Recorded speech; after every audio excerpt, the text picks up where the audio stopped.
KPM.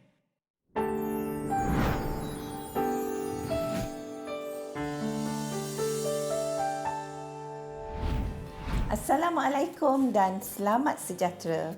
Bertemu saya Dr. Mazli dalam rancangan Kaunselor Anda. Apa khabar murid-murid?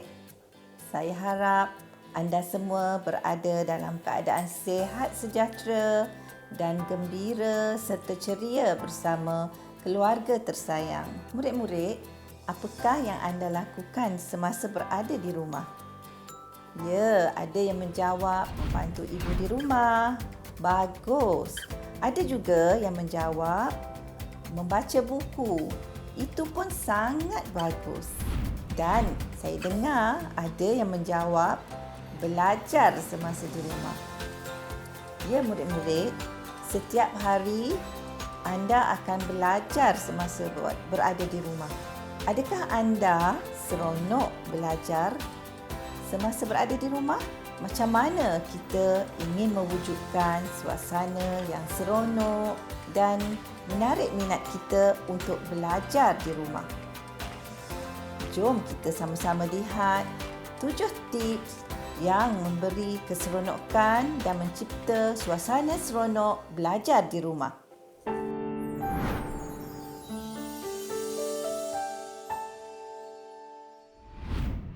Apakah yang dimaksudkan suasana yang seronok dan ceria? Suasana yang seronok adalah suasana yang menyebabkan anda rasa suka, rasa gembira berada di suasana itu, menyebabkan ia menimbulkan minat anda untuk belajar. Itu adalah satu suasana yang seronok untuk belajar di rumah. Ada 7 tips untuk mencipta suasana seronok belajar di rumah, iaitu yang pertama adalah bina matlamat, yang kedua sediakan jadual waktu, yang ketiga sediakan ruang belajar yang menarik, yang keempat sediakan alat ataupun kelengkapan untuk belajar dengan baik dan sempurna. Yang kelima, anda perlulah mencipta suasana seronok belajar di rumah. Yang keenam, semak semula apakah yang anda lakukan pada hari itu. Dan akhir sekali, yang ketujuh adalah beri penghargaan pada diri anda sendiri.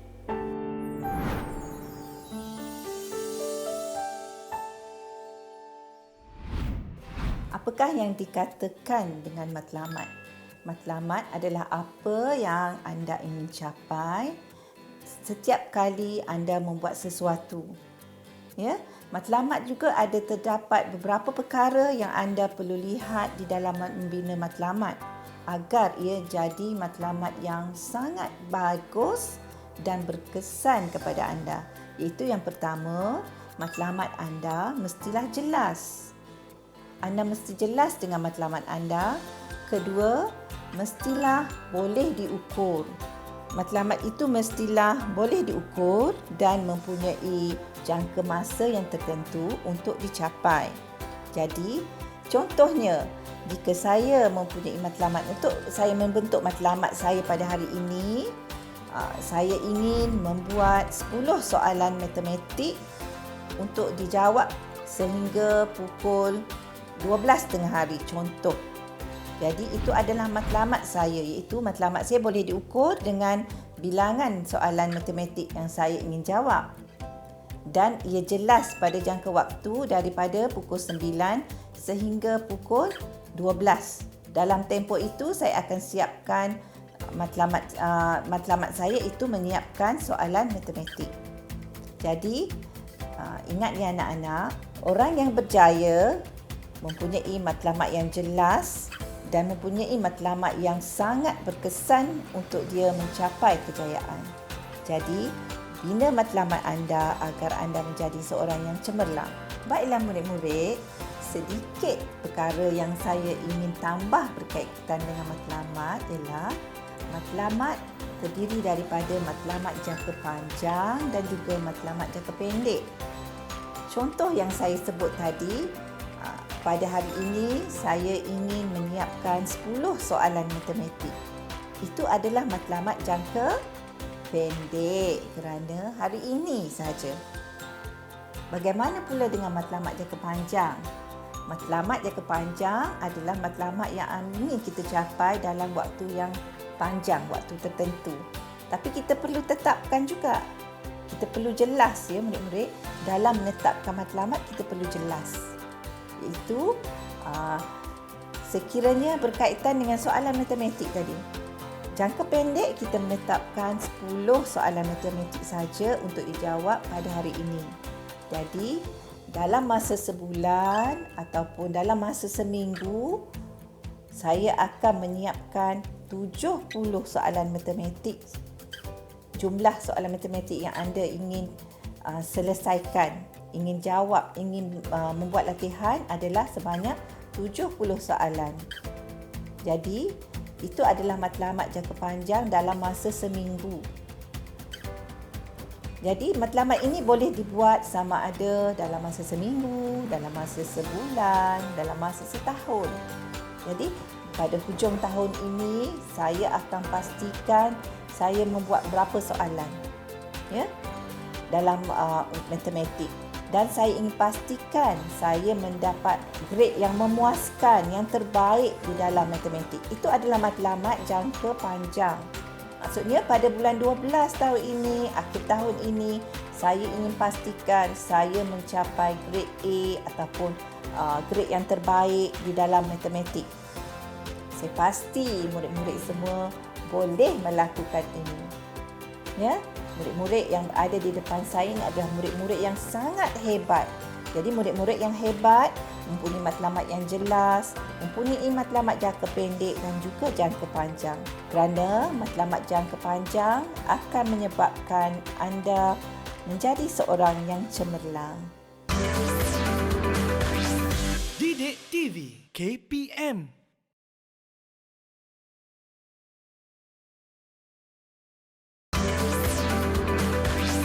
Didik TV KPM.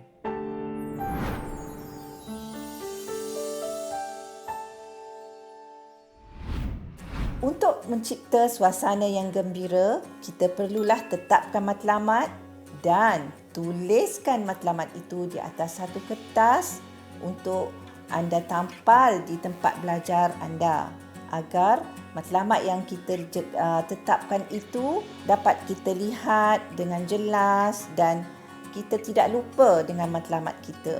Yang kedua adalah menyediakan jadual waktu belajar. Jadual waktu belajar perlu kita sediakan agar pengurusan masa kita menjadi lebih berkesan dan juga efisien. Seorang yang cemerlang mempunyai pengurusan masa yang baik. Saya pasti murid-murid yang berada bersama saya hari ini juga ingin menjadi seorang yang cemerlang, termilang dan gemilang. Jadi, murid-murid, uruskan masa dengan baik dengan membina jadual waktu. Apakah perkara-perkara yang perlu ada di dalam membina jadual waktu? Iaitu yang paling penting adalah masa. Tetapkan masa anda. Kedua, tetapkan aktiviti. Apakah aktiviti yang perlu anda utamakan dan apakah aktiviti-aktiviti tambahan yang mungkin anda catat di dalam matlamat yang kita buat tadi. Contoh, pada hari ini saya daripada pukul 9 pagi sehingga pukul 12 tengah hari, saya mengikuti aktiviti pembelajaran dengan guru. Daripada pukul 1 sehingga pukul 2, saya ingin berehat-rehat dan menikmati makan tengah hari bersama keluarga. Itulah antara jadual-jadual waktu yang perlu anda buat sehingga pukul 10 malam. Ya. Jadi murid-murid senaraikan aktiviti anda dan tetapkan masa yang tertentu.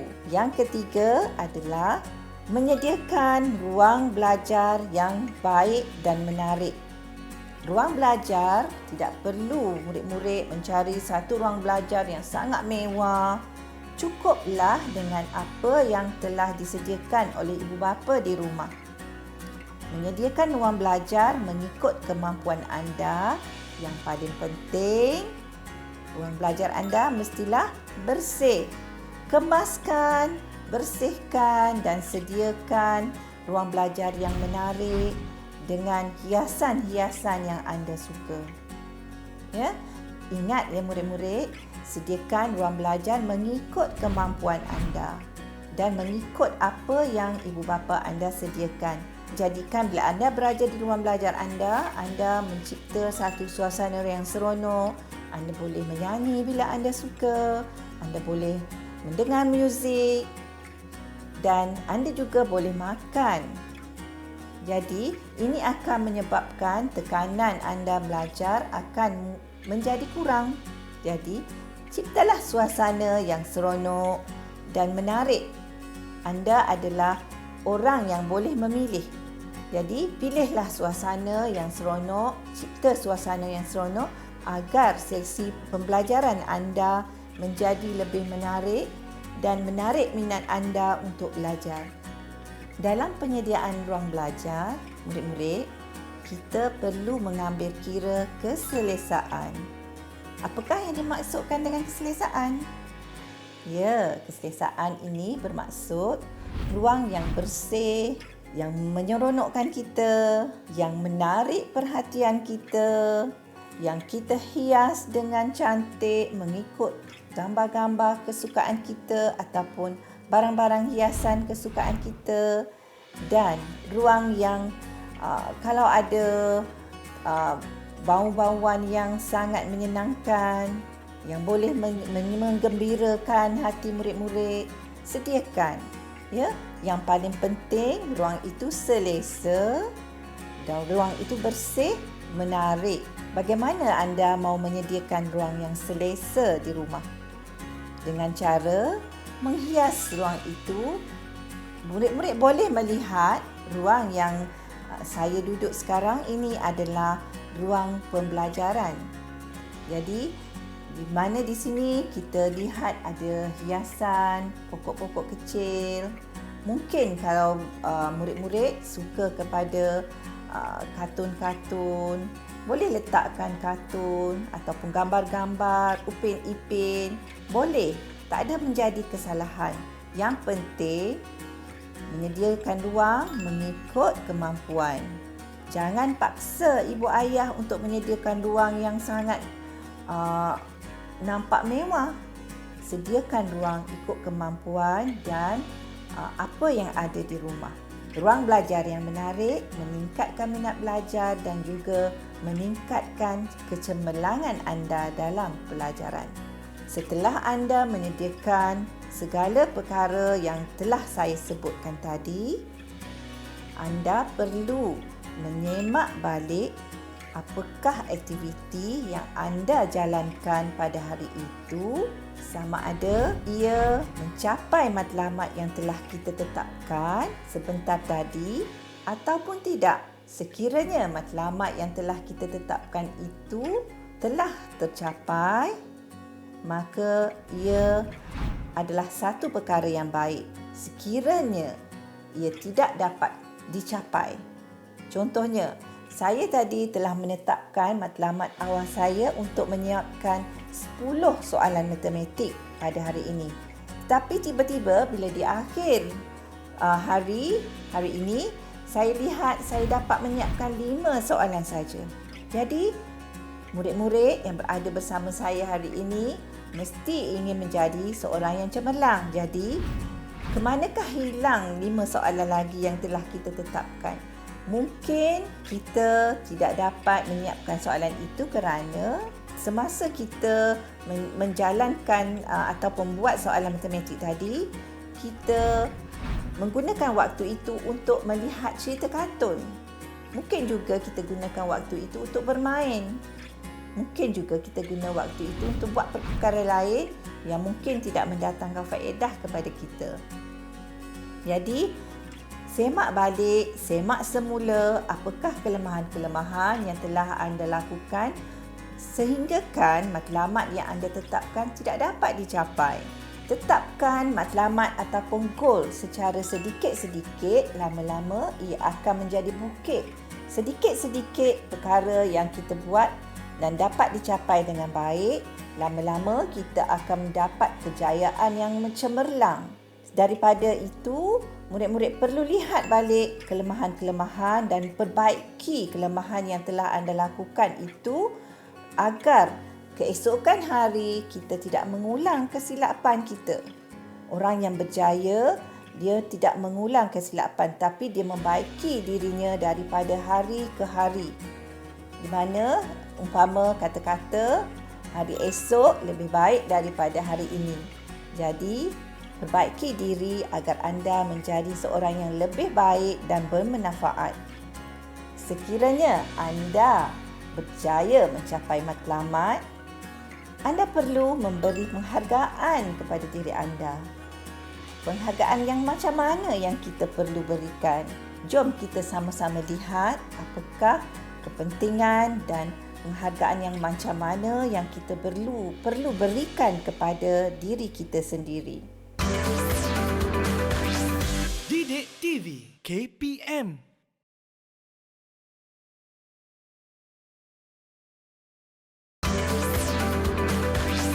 Didik TV KPM.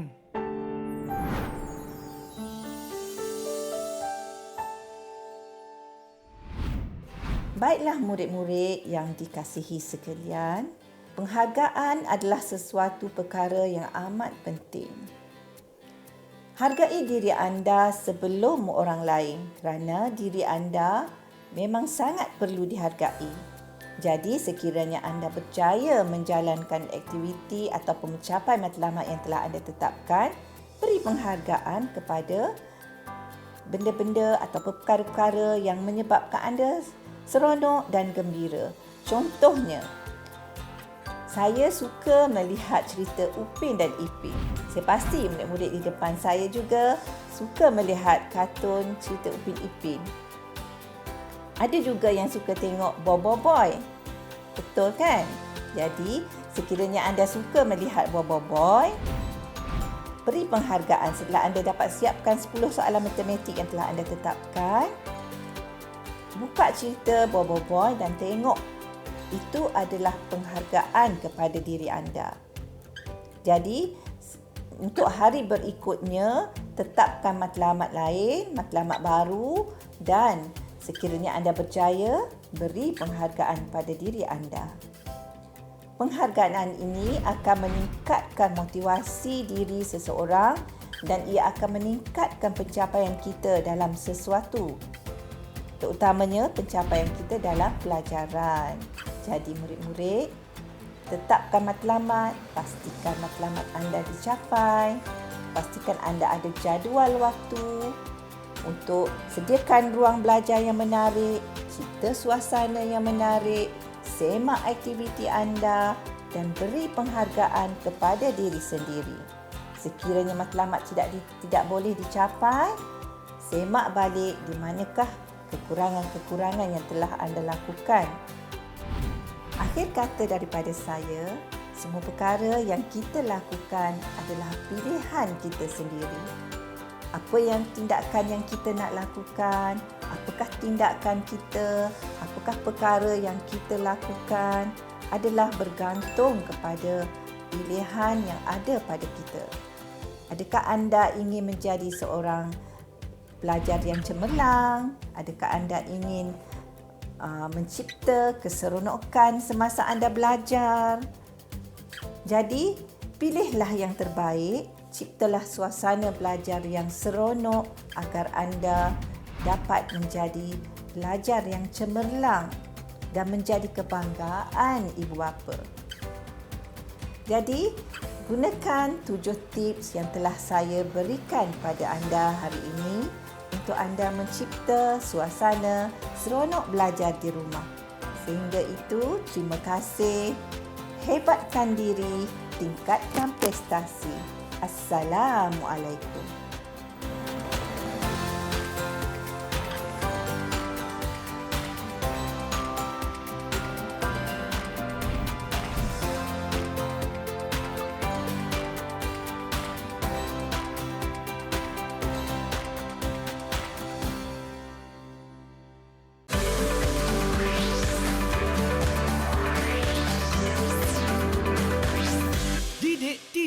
KPM